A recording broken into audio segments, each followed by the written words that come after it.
This is the Coaching Life Podcast, episode number 57. In today's episode, Pat and I are talking about some important reminders about returning to play. Many of our listeners, baseball and softball programs are getting back into action this summer, and some of those first tournaments are being played this week, and some of those first games are being played. And Pat and I just decided to sit down and talk a little bit about some of the things that we're being mindful of as our teams and our kids and the kids that we're coaching and people that we're leading and mentoring are getting back out onto the field. And we just talk a little bit more about some of those important reminders and things that we've become keenly aware of as we've had a long break from baseball and softball. Some of those things that maybe we wouldn't have thought of had this experience not happened. So we hope that you'll enjoy this episode. It's episode 57, and it starts right now. Coach, good to hear from you. How you doing? Good, man. Just got finished mowing my lawn. Yeah. After spending 5 hours on your lawn late tonight. I am. I spent 5 hours on a baseball diamond, putting a nice clean edge on a couple of base paths there between first and second and third, and rounding out the corners and in front of the bases, and mowing some grass, putting down some stripes, putting some edging around. You're glowing in the video. Building up a mound with some mound clay. It's good stuff. So you had to mow this evening. We're actually, it's about 9:00 right now. This is the latest we've ever recorded before, I believe. The night before we post it. You're right. We're really falling behind here. Remember when we first started this, we were 6 ahead. We were 6 podcasts ahead. But Coach, when we first started this and all the way up to today or the last couple weeks, neither of us were coaching a baseball team. That's true. Well, and really, I'm coaching, but you're organizing an entire league. Well, I'm helping. Okay, and coaching.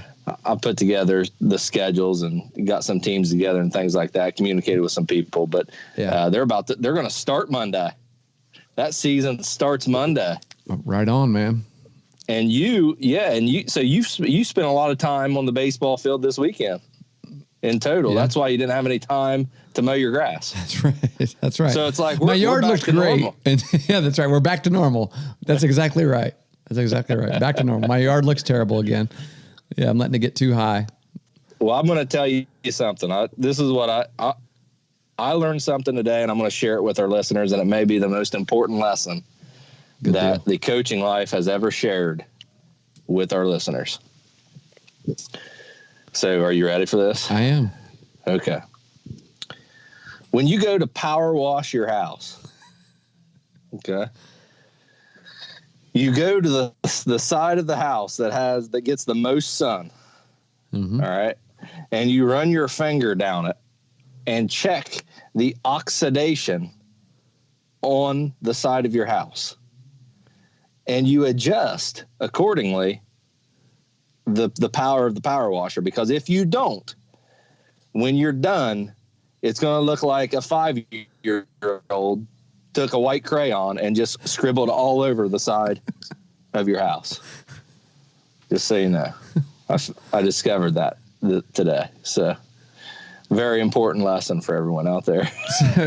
So I'm assuming this is, So you basically, if we were to visit Pat Martin's house tonight, it looks like a 5-year-old took a crayon down the side of it. Well, it's like white's the wrong word. It'd be like a clear crayon, but yeah, it looks like just someone, a 5-year-old just had something and just like maybe soap or something and scribbled all over the wall. There's just streaks. Were you too close to it or what? I mean, well, we were real close. And what happens, I don't know the science, nor do I understand it, but the sun, if the side of the house that it gets hit by the sun a lot, creates more of this oxidation film I'll be darned. on the siding, and if you wash it away, it washes it away where you're close to it. So what we noticed was it was dirtier than the other sides. Right. So I had to get real close. Me and Chastity had to get real close with the power washer to get that stuff off there, and we did. It just basically left trails all through the siding where we did it. So, oh man, what do you do now? I actually did some research, because that's what we do, right? And whenever anything bad happens, we immediately Google. Check the YouTubes. Yeah. And the suggestion was soap and water, scrub it, and hope it doesn't come back, but it'll probably come back. And there's some other chemical washes and things like that you can do with it. But basically what the goal is, you got to smooth this oxidation out across the siding again. You can't really get rid of it. You just smooth it out. Oh boy. I did it a little bit. It did help it. So it's not nearly as bad as what it was, but there's still all kinds of spots on it. Sounds like a good job for 14-year-old Jake or 12-year-old it would be. Jeremiah. It would be, but they're just too busy. They're too busy, Coach. Yeah. I remember when I was 14. I actually asked them both today. Yeah. Chastity, my wife Chastity said, you should ask the kids if they want to come out. And I kind of rolled my eyes, and I went inside and I opened Jake's door. I said, hey, you want a power wash? He said, no. Then I opened Jeremiah's door. I said, hey, you want a power wash? He said, no, not really. Hey, what the heck are those boys doing inside? Sunny and 85 today. What do you think they were doing? Playing video games. Playing Xbox. Well, Jake was talking to his girlfriend. I'm sure he was a little bit, but he was playing Xbox. Yeah, so. right. Well, yeah. Go ahead. Well, there's been a lot of playing Xbox. I can tell. This team I'm coaching, the ages range between 14 and 17. And I mean, the ones that are 17 just turned 17. They're kind of a young 17. So 14 and 16, I'd say. And they this past week, when we first went out to the field, they were struggling. I think I told you that last week that they were struggling, and it's been really great to see the progression of how they're slowly getting into shape. And so one of them came to me and said, hey, Coach, I started running. As soon as I get up in the morning, I run now because I realize how out of shape I am during baseball practice, and it's embarrassing to me. It's embarrassing. So that's kind of a cool thing to hear a 14-year-old say that to you. Well, it's a good lesson because, and I'm sure you know this too, as you get older, you lose the steps very quickly. You do. You wake up one day and just all of a sudden you notice, I'm not as flexible as I used to be. I'm not as fast as I used to be. So, yep. And it's a use thing. When we're kids, we're moving much more than what we do as we get older typically. And, that kind of stuff goes away quick. So, yep. It's a good lesson for those guys. And, I should, if Jake and Jeremiah listen to this, they'll probably be upset with me. Jake's been going to football conditioning, and Maya's been practicing baseball with a team he plans to play for in the fall. So cool. They've both been doing some fishing too. Yeah.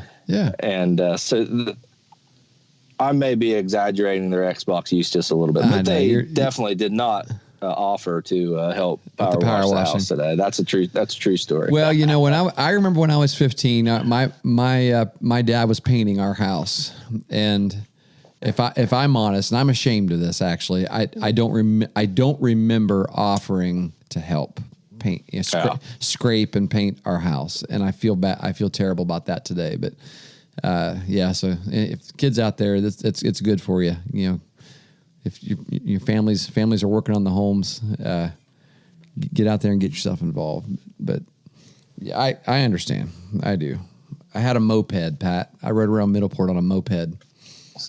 chasing the mean women, streets of Middle Pool. chasing those older women. So. That's right. That's right. Jeez Louise. Understand. Are we going to actually publish this? Oh yeah, absolutely. Okay. I think we hit a good segue there in understanding. I think understanding right now is going to be a very challenging thing for coaches, and I've already heard little bits and pieces about some challenges that people are experiencing, but we're in a very unique situation. We're coming out of a unique situation, I guess you could say, and things are getting back to normal a little bit, but we're being asked to kind of live under some certain guidelines and so forth. But we've talked about this before, how our athletes are coming out of a dead period, and they've never really, for the most part, most of them never really had experienced something like this. And as coaches, we've never really experienced a situation like this. So, I think we said, we hope that coaches prepare themselves to be cautious. Yeah. And to be careful about the way that they use, their athletes going into the season. But I would say too, at the same time, one of the challenges that I would say coaches are going to have is they're going to overthink things, and they're going to feel like that they have to interject into situations more, than what they normally would. And coaches are people. Right. We're people, coach, and when we get out there, we're excited, and we're going to be. We're gonna have a little energy with us. We're gonna want to have an impact on these guys and girls coming back into the season that they didn't have, and we're gonna feel like we gotta maybe coach a little bit more than what we normally have to. Right. And and typically I think that's probably true all the time, but you're right. It might be a little bit more true. Right. Yeah. Oh, I saw. Go ahead. Yeah. Well, I was going to say, I know I'm guilty of this. Sure. Yeah, me too. You stand down on third base in the third base coaching box, and you're telling kids to, keep their elbow up. What's that even mean? Good question. I don't want the elbow up necessarily. Which elbow? Left or right? Front or back? It may, exactly. And the back elbow may start up, but we definitely don't want to keep it there. That's exactly right. Yeah. So, I saw a little bit of that this weekend. Coaches might do that. Yeah. I went up to, my brother's team was playing, just about 40 miles north of where I live. And which is where he lives. And so it was my nephew's team, and it's actually the team that Brock helps coach as well, my son Brock. And I went up to watch them play, and I'll tell you what, Pat, I walked up to the field, and I no sooner got behind the backstop. And here comes Jared, and he's moseying over. My brother's name is Jared. He comes moseying over to the backstop, and I can tell there wasn't any officials there. There was no umps. It was a scrimmage. I mean, it wasn't an official game, But yeah, right. Both these teams are ready. They're wearing uniforms and stuff. It's just, it's a scrimmage. It's not, they're just kind of it's a single game. It's no tournament or anything like that. And so they didn't have any umpires there. And Jared comes over. He goes, "Hey,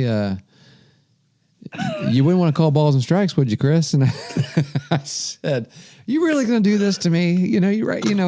Seriously. I'm here to watch my nephew play ball." So I agreed, and I went out there and stood behind the mound. And I got to be honest, I've never had a desire necessarily to be an umpire. Like I've never really thought that that's something I want to do. Like I have more of a desire to coach, which is really kind of dumb, I think, because umpires make a boatload of money every weekend, it seems like, if you really think about it. I mean, seriously, you and I need to get into umpiring. I mean, these guys, I need to talk to Nate Carroll about this gig, because if you really stop and think about it, they go to these tournaments, and And some of these tournaments, they put them up in a hotel, and they'll ump like 8 games a day from Thursday to Sunday. And if these dudes are getting $75 to $100 a game, that's some serious bank, Pat. I'm telling you right now. But I volunteered the other day. I volunteered to stand behind the mound and umpire a game for my brother. Go ahead. Well, to me, I've done that a few times. I feel like standing behind a mound calling pitches or calling strikes. It's not hard. It's not easy. Difficult. It's not, because when you think, I tell you, especially for kids that don't have a lot of velocity on the ball, because as soon as it comes out of their hand, I think it's a good view, because you have a little bit longer to see. I feel like you can track the pitch longer from behind the pitcher, but you get fooled easily, because as soon as it comes out of his hand, you see, that's going to be a strike, and all of a sudden the catcher's digging it out of the dirt, right? And so you think, did that really cross the plate at the knees, or did it not? And these kids, the catchers their wrists aren't that strong, and so every time they catch a ball at the knees, they're letting the glove drop to the ground, and so it looks, it really is a strike. But when you call it a strike, you're thinking, everybody's like, well, heck, that ball was in the dirt. Well, no, it wasn't in the dirt. He just has a really weak wrist, and he doesn't stick the ball very well when he catches it. So anyway, I'm not concerned about how people think about me when I'm doing that. But what was really cool for me was standing behind that mound and listening to the conversations of the kids. It's a perspective of the game that you don't normally get. I had no vested interest in either of these teams, other than my nephew was on one and my son was, helping coach it. And so of course I guess I would, if I'm rooting, I'm hoping that that my nephew's team wins, but it didn't really make any difference to me. It was a scrimmage. And so I'm just out there just enjoying, all these kids getting a chance to play ball. And so these are 13-year-old kids. And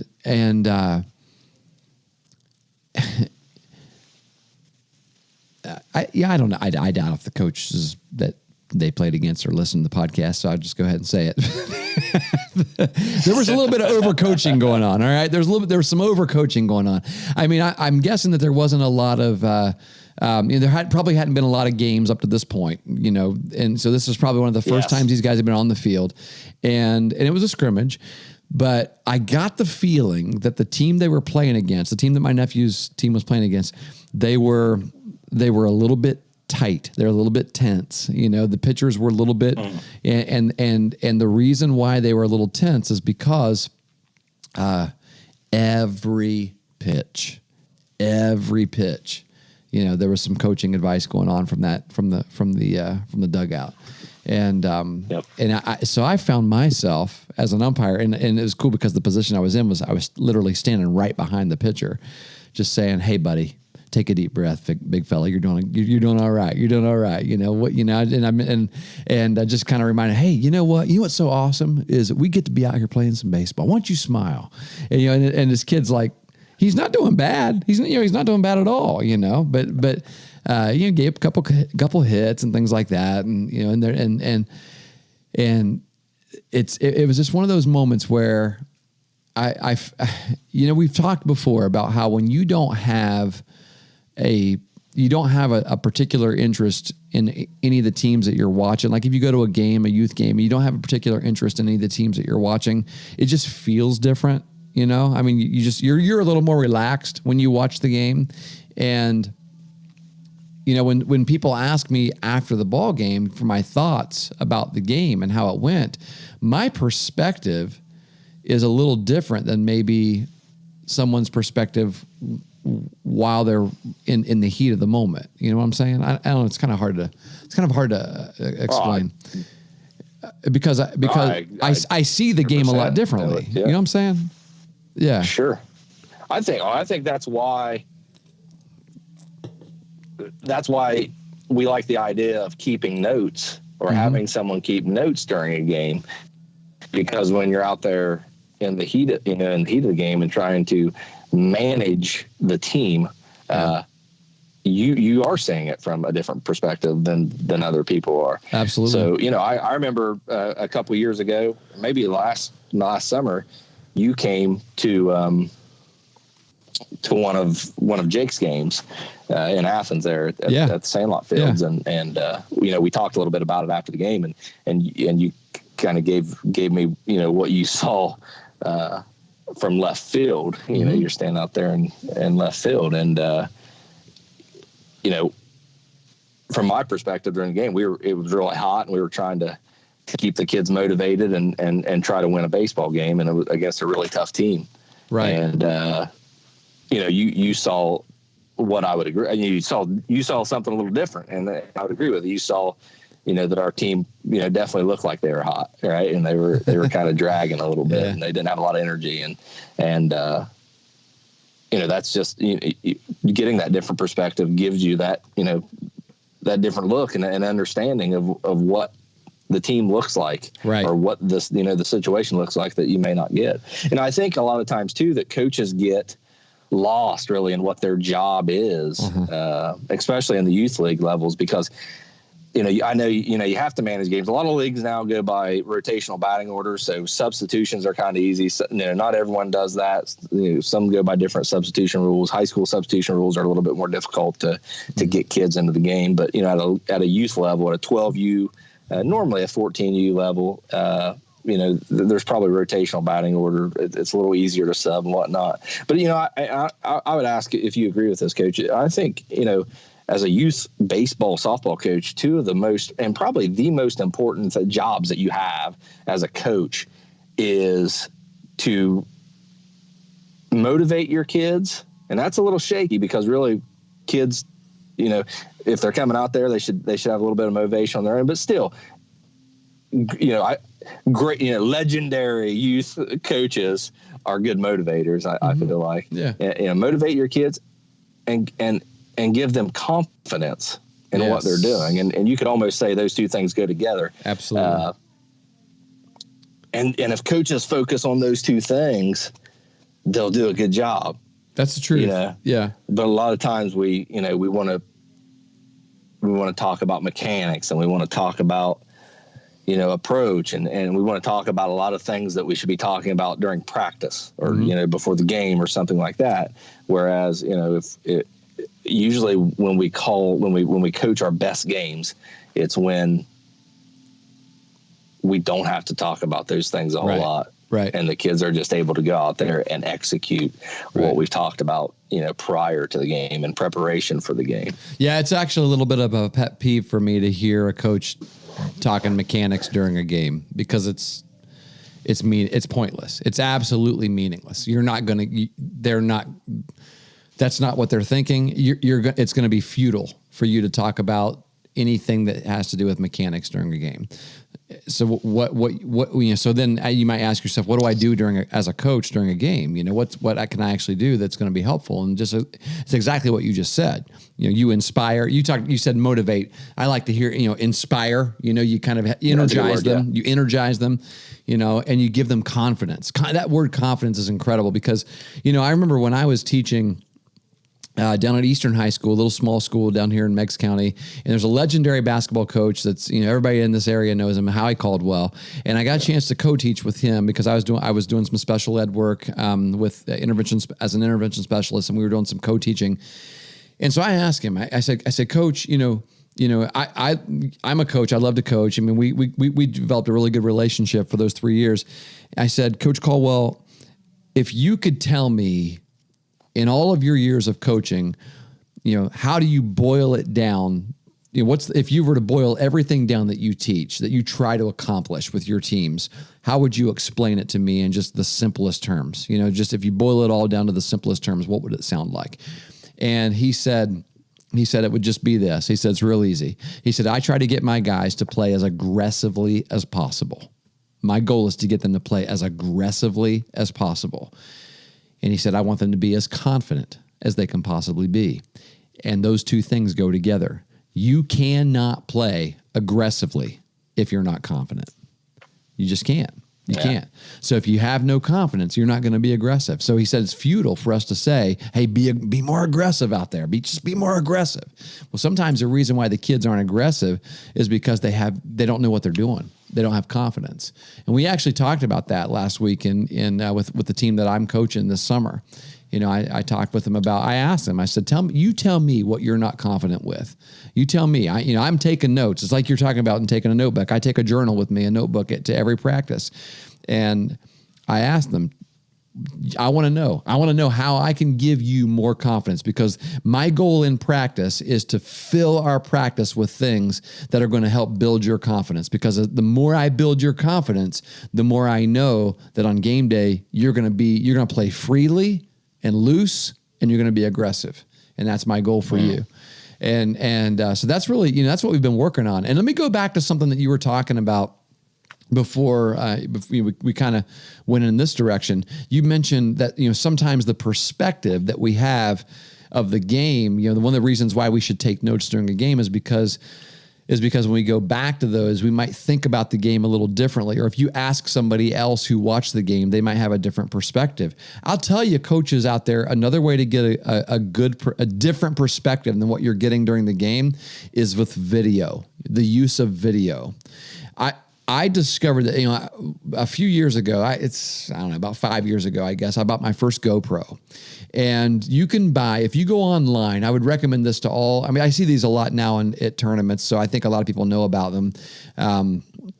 If you go online to linkspider.com, it's LYNKSPYDER, linkspider.com, you'll find these frames that these guys have built that will allow you to just link it right up to the backstop of a ball diamond. And then if you get a GoPro, the best GoPro to get for this is the GoPro Hero 4. It's not the newest. It's not the newest and nicest, but right now those are running for a little less than $300, I think. The GoPro Hero 4, it has the viewfinder, the screen on the back where you can actually see what you're filming. So you can set your view at narrow or medium or wide, so that that you've got the entire field in there. And once you get that GoPro hooked up on there, you get it in a case and you put it up on the fence, you film the game. You got the entire game film right there. And I tell you something, the reason why this has been, there's multiple reasons why it's been great to film games. But one of the big reasons, one reason is because a lot of kids these days, if they want to be recruited, it's good for them to have some game film. And so you can offer the game film to the kids. But one of the things for you as coaches that is really beneficial is to go back and watch that game the night after you've played it, or the next day, the next morning. For me, if I've got a little bit of time the next day, I'll pop that film in and watch the game. And I'll tell you, the game always looks different when you watch it on film from what it looked like when you were standing out there in the heat of the moment. It just always does. Sure. We scrimmaged last week. So the team that I'm coaching is a young team. They're young guys. For the most part, they're really young guys. Most of the guys have not had any varsity experience. And we scrimmaged a team last week, a team that was filled with guys that have had multiple years of varsity experience, guys that have graduated high school, guys that are, I don't know, my gosh, it looked like they were 43 years old, full beards and 275 pounds. They're out there throwing gas from the mound. And my confidence. They look confident. Yeah, they were confident. That's for sure. And that's one thing that my guys lacked when they stood in the box against them. And so during the entire game, I'm thinking, well, we didn't have a guy get to third base all night long, And I'm thinking, my gosh, this is really bad. This is really bad. And I think all the kids felt that way too. This is really bad. And so, I went home. Next morning, I get up early, before I started work. I had about an hour and a half before I started work, popped the video in, watched that video.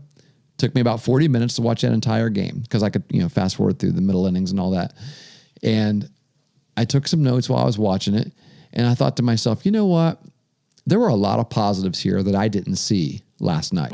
There were a lot of things that I see right here. For example, I had a little guy, little pitcher, little freshman pitcher, didn't throw a lot of gas, but he threw strikes. He threw the ball over the plate. He got them to put the ball in play within the first 3 pitches, which is a great goal to have.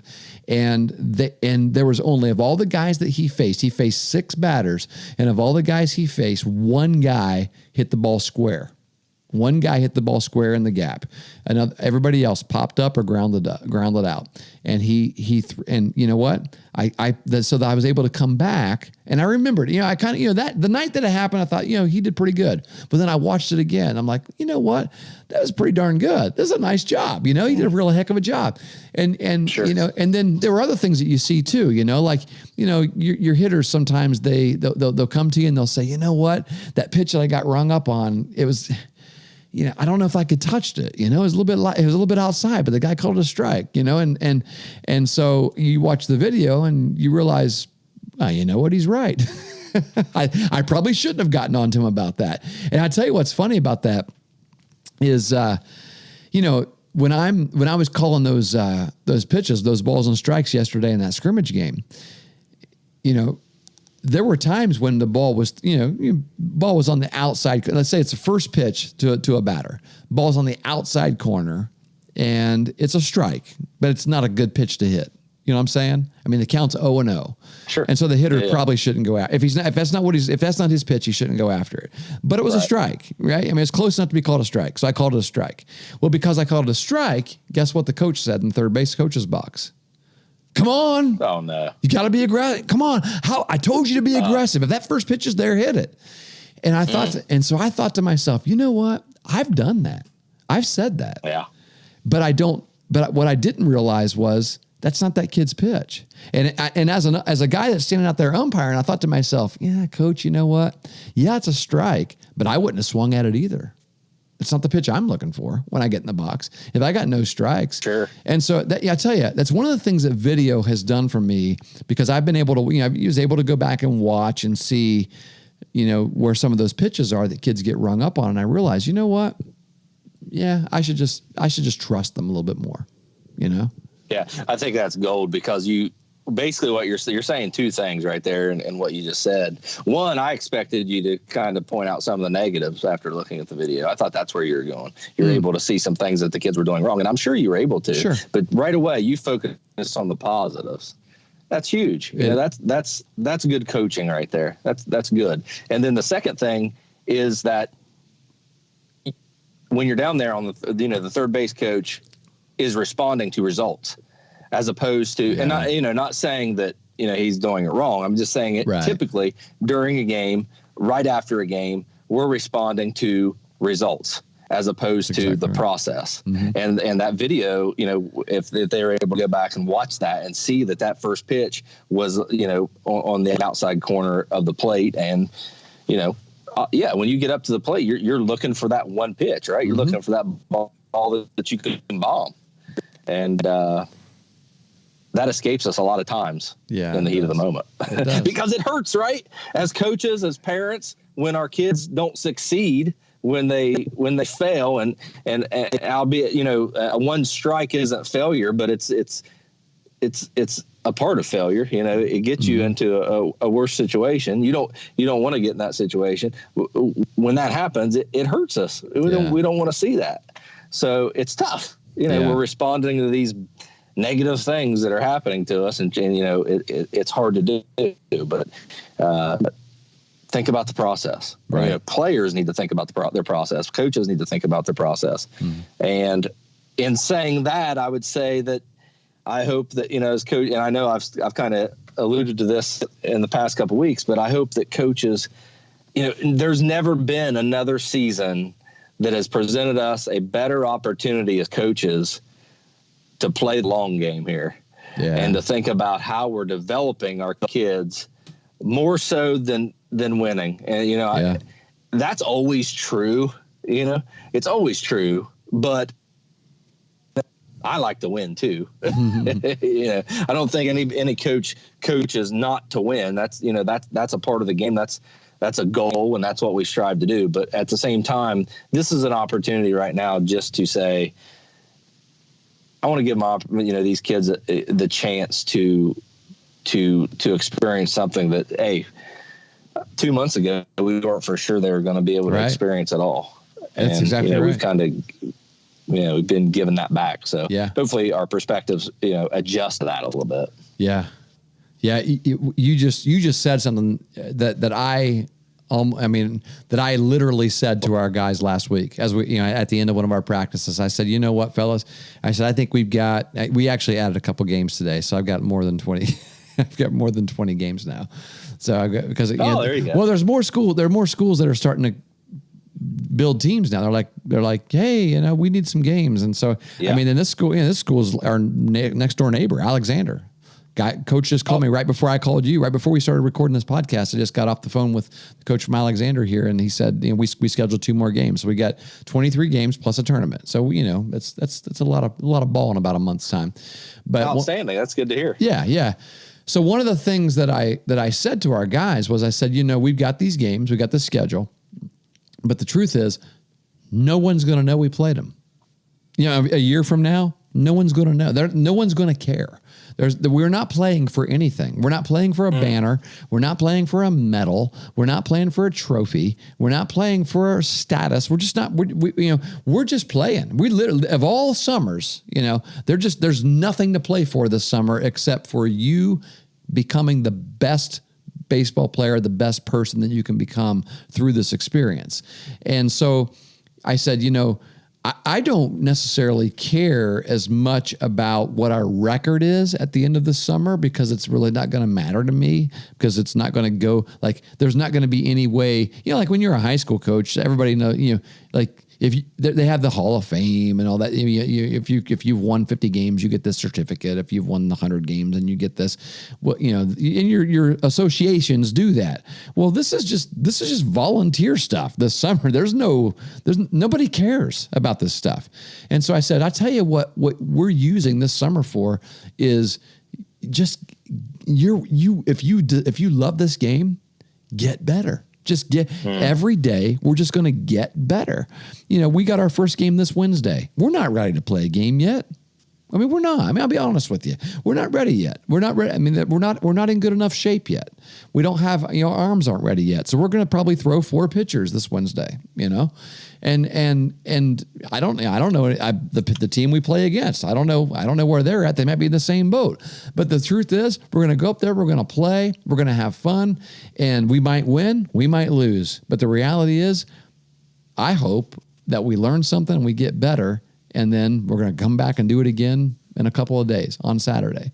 And it's actually, I'll tell you what, Pat, it's actually really kind of freeing to think of it that way, that we don't have, instead of having a tournament every weekend and you're gearing up for it, and there's a lot of pressure building up to that Sunday afternoon, winning these pool games. Well, who do we pitch during this pool game? I don't know. Well, if we pitch this guy, we got to save him for Sunday. Well, what if we don't make it to Sunday? I don't know. And all those decisions. It's like this summer. It's like, you know what? We're just playing ball. We're just trying to get back in shape, and we're trying to get a little bit better, just a little bit better every day. And I kind of like that. Yeah, I completely understand what you're saying. I think it's going to be interesting to find out how these players and how the fans respond, to this situation of, because the reality is,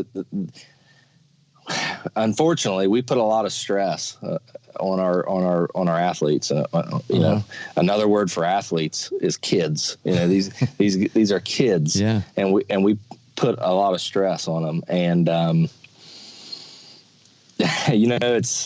I remember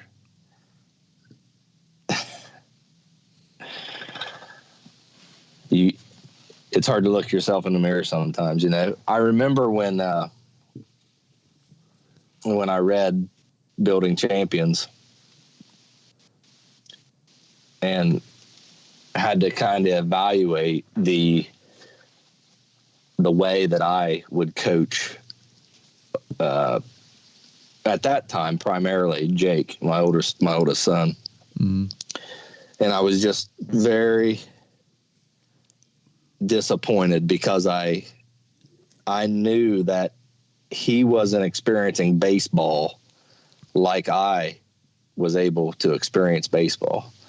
And, fortunately, I feel like it was a moment that, I've grown a lot from, and I've become better as a person, as a coach, and as a parent, since that time for a lot of reasons. But grasping that concept of, man, these kids are playing a game, and sometimes the environment that they're in makes it so much more than a game. Yeah. And this year, really, I mean, that's, that some kids may be playing to get better next year when that stress and that tension comes back, and it becomes a little bit more important. But this year they're going to be playing this game that we love. Mm-hmm. And there's I've got goosebumps talking about this, because there's definitely a majesty involved in that. There is. It's funny because we 3 months ago we thought this is the worst scenario possible, and I guess talking through that, we're kind of learning that, hey, there's a great opportunity that came out of this, and these kids have a great opportunity this year to experience something a little different that they're not used to experiencing. To simply play the game. Yeah, and I hope that it carries over. Maybe it's naive to think that parents aren't going to get upset with umpires and coaches aren't going to get upset with umpires, and it's there's going to be a sense of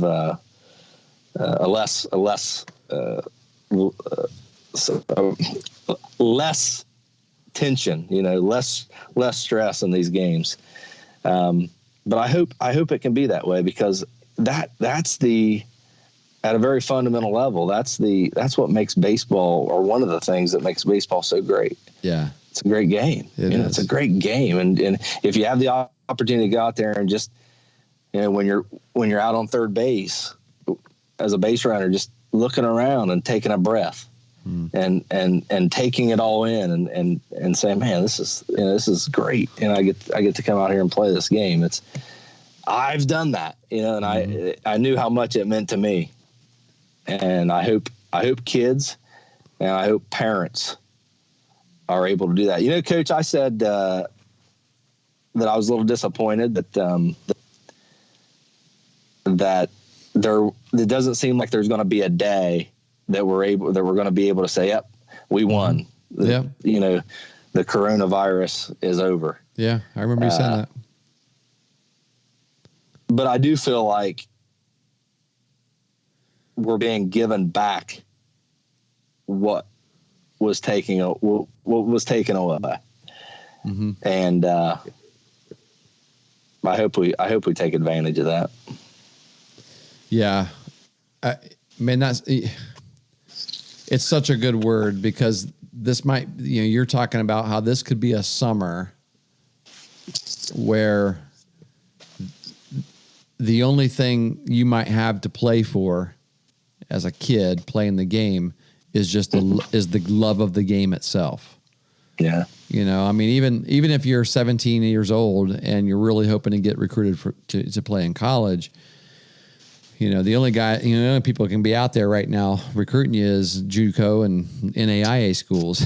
There's nobody out there from the NCAA, because they're not allowed to recruit at these tournaments. And in fact, I swung by a softball tournament yesterday on my way to my nephew's game.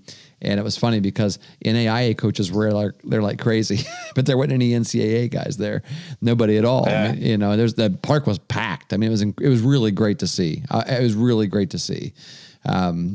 People there. You just made a great point there. Do you think I almost feel like, we're talking about kids, kind of finding or recognizing how much they love the game right now. I think you better recognize that if you expect to go play college ball. Yeah, you better. Because based on your experience and talking to different people, different guests we've had on the podcast, talking to Brock, your son, and Kaylee and different people that, if you want to go to college to play a sport, it's not going to be easy. Yeah. You better love it. you better love it. So, love the game. Yeah. Right. Hopefully everyone's able to rediscover or at least emphasize that or grow it in some way. Yeah. Over the next several months. No doubt. That's good stuff. Yeah. Yeah. Well, when we started this podcast tonight, one of the first things I said to you was, "Well, what are we going to talk about?" we don't have a guest lined up or anything, and we don't. There's always something to talk about there, isn't there? There's always a little bit of something. So there's always a little bit, and now things are picking up a little bit, so there's a little bit more. Right. Unfortunately, what that means is both of us are pretty busy. So we're recording at 9:00 at night, the night before we normally post our episodes. But we're still. But we'll say this. We'll tease with this. We're still hard at work at getting great guests. I'll tell you that. Yesterday, Pat was working a guy hard. He got a little big time by him. But I think we might be able to rope him in. What do you think? I don't know. I hope so. It's a guest. Yeah, a lot of our listeners probably would recognize this dude. So we're working on getting him. So he's definitely a busy guy. He's a busy guy. Yes, he has his own podcast. So you gotta understand that. I mean, he's recording his own. Plus, you're talking about someone with what 60,000 Twitter followers or more. He's got more than that. You know what? I don't know. I haven't. Yeah, I think. Yeah, I think he's got a ton. Yeah, he's got a ton. Pat, this coronavirus has given us an opportunity. We've had some really great guests here the last 5 weeks or so. Between Coach Chaffin and Kevin Wilson and Mike Deegan and of course we had Gibby on for 2 weeks. Gibby's a local guy, but I've gotten a lot of comments from people who didn't really know him very well. I mean, they knew the name, they knew Fred Gibson, from being just being around here. You live in a small rural area, you kind of know people who've coached for years and had some success. But they're like, I'll tell you what, I listened to that. He seems like a fun guy. I had one guy tell me this. This is funny. Hopefully Gibby's listening to this. I had one guy say, I thought he was kind of an ass when he was coaching, but listening to him on your podcast, I think I can hang out with him. I'm like, well, as you age, you get a little, you mellow out a little bit, No, that's why that neighbor never gives baseball back. That's right. That's right. Yeah, I had the same thing, Coach. I've actually had people tell me in the last month or so that they've had a couple favorite episodes, but the Coach Gibson episode, 2 episodes was some of their favorites. That's awesome. I'll tell him that. I'll tell him you said that. Just because it was such a genuine talk, Yeah. He was it seemed like he was having such a good time. He did. Well, Brock even said that to me. He was on his way home from practice one night and he texted me and he said, I got to admit when Gibby said, Coach Stewart, wouldn't we have had a much better time coaching at an orphanage? He said, I absolutely died laughing when I heard him say that. In the context of, everybody wishes they could just coach in an orphanage because you wouldn't have to deal with parents. That was classic. It was classic. That is it's good stuff. Yeah. So, but yeah, we have had some really good guests. I think, I wasn't expecting the type of guests that we've had, and I don't feel like I've ever been disappointed. No. Regardless of who we brought in, I feel like they've always brought a good conversation and good information to everybody. Yeah, I think you and I have a pretty decent handle of the people who listen to our podcast and what they're looking for, and and if we can't talk about it ourselves, if you and I don't have, it helps to bring somebody else in and provide a different perspective from their from their own experiences as well. And I think it's been. We'll continue to do that, but obviously, hopefully, people understand we can't do it every week. It's just that people just aren't available. Right. It's not easy. It's not easy to get these guys. I mean, we're trying, we're getting people, but it's not easy. So we're still small time, and sometimes we get big time by these guys. And even though at this stage in the game, Lucas Moore would come on every week and talk about the stinking Cincinnati Bengals, I'm not going to allow that. So that's right. That's right. Well, we're at least going to give it a couple of months because I'm not ready to talk football yet. So we're just starting baseball. I've got my first game this week, so we're just talking baseball right now. Hopefully, we'll have some. We can talk about some games. I'm sure we'll have in the some next few episodes. You're going to have some experiences there. So we play. Maybe I'll be able to come and catch some games, and you can give your perspective during game, and I can give mine. Let's do that. Do Let's something do that. like that. Yeah. We play Wednesday night. We play Saturday. So we got 2 Saturdays. So we'll have 3 games by the time. Well, I don't know. I mean, depending on when you and I are able to get together again. So between now and next week, we'll play 3 times. So we'll see. We'll see how it goes. Well, I guess I should tell you good luck this week, Coach. Thank you. It's season opener. We have a home field now. Yeah, that's where you've been all day. It's where I've been all day. Yeah, it's still not our high school, but it's a home field. It's in our town at least, right? We won't get too deep into that. We won't get too deep into that, but I'm sure there are people who, if we have listeners from other states and other areas, and I'm sure that there are a lot of people who probably struggle with some of the same things we have. I mean, basically, our high school is not letting us use our field. Is really, to be honest, is what's happening. And so, and even the city has not been wanting us letting us use the field. But they finally, gave us some guidelines and said, I think they just got tired of people asking. They just said, you just go ahead, just do it, But no, the health department still has. I mean, we're allowed to practice, but they're still got to sign off on, game guidelines, things like that. And we're anticipating that they'll be able to do that because our older team is wanting to play there on Thursday night at the home site. So. It's interesting. It's really interesting because some of these towns they don't have. I mean, like we've driven 30 miles to practice every night for the last 2 weeks. In a different town, right? Because there's a town that says, you can come use our field, and we go down there, we sign a waiver, and we practice, and we can't do that in our hometown. Here we have fields that are sitting empty. It's a for lack of better terms, it's a really bizarre time that we're living in right now. Hey, I've got my fingers crossed that as the weeks go by here and, more games, more tournaments, more leagues are played, that, things will just keep getting better. Yeah. So, yeah, I agree. It has to be. It has to get better. Yeah. So, but hang in there, everyone. Yep. If you have a chance to go out and play some baseball this week or softball, enjoy it, treasure it, and enjoy the perspective, I guess I would say. But I'm glad we're playing baseball again. Yeah.